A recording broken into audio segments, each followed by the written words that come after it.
Partition of states for resolving economic and religious conflicts.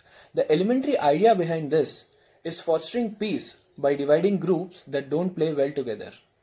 Partition of India and Pakistan, boasted by British as one of the most successful partitions in the South Asia. Is it really the case? Let's analyze it in this video. Hello, my name is Samarendra and this is the analysis of economic implications of partition of India and Pakistan as a part of the course Indian Economic Policy. 17.4 million forced migrations, 2 to 10 lakh deaths, and 3.4 million people registered as missing in the 1951 census. These are the primary stats of the partition. The basic idea behind partition was that Muslim minority got their own state to preserve their rights, but ethical cleansing was the core base on which the partition was taken place. People resorted to mass massacres on the pretext of ensuring peace in their regions. But was that always the case? There were so many regions in India where, even Muslims being in the minority, there were leaders who were from the ranks of British Indian Army and a Punjab border force. So they made sure that they gave a tough resistance to the Punjab border force and the army when the migrations were happening. So many of them prevailed, but many of them couldn't. There were around 2 lakh deaths in just the Punjab region where the migrations were taking place. But on the other hand, there were also places where people were united and made sure that they safely reached the other parts of the state. For example, Lilapur, which was a part of Pakistan after the border was decided, had 40% of the Sikh majority. And the Sikhs, led by Gyan Kartar Singh, made sure that they reach India safe.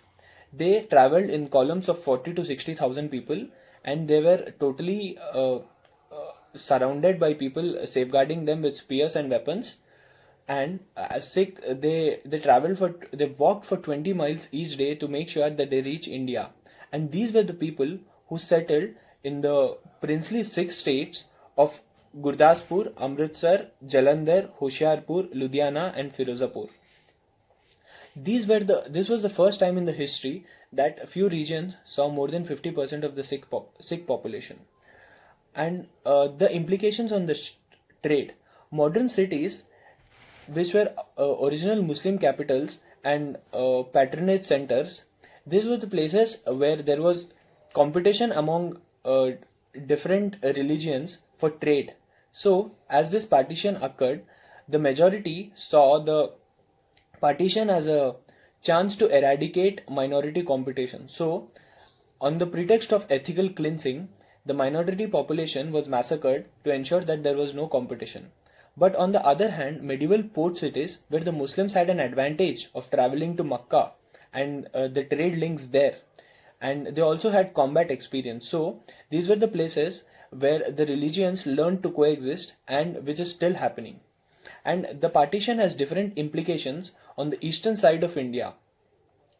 There was a strong economic integration between the East Pakistan and the West Bengal, the places as we know now, because of the jute. Jute was considered as golden fiber, and the eastern part of India was one of the largest exporters of it.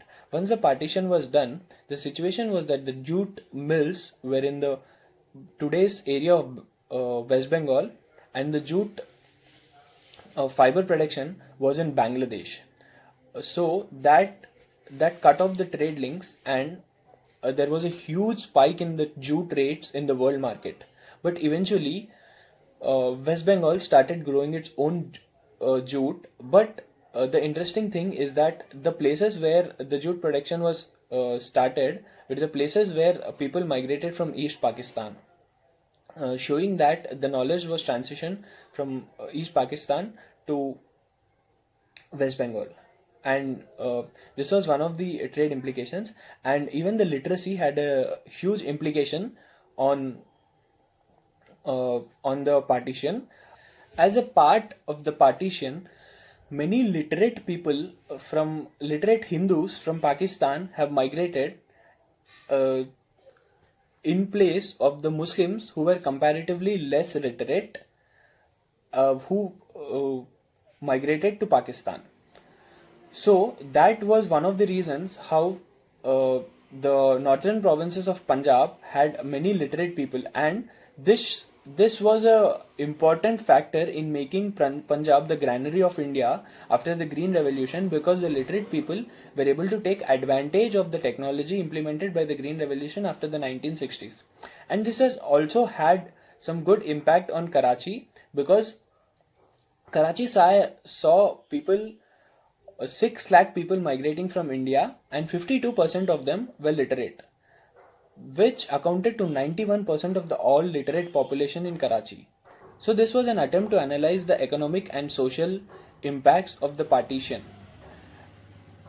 Talking about the emotional implications, Hindustan has become free. Pakistan has become independent soon after its inception. But man was still a slave in both the countries. Slave of prejudice, slave of religious fanatism, and slave of barbarity and inhumanity, said Sadak Hassan Manto. I think this clearly summarizes the emotional implications of the partition. Thank you.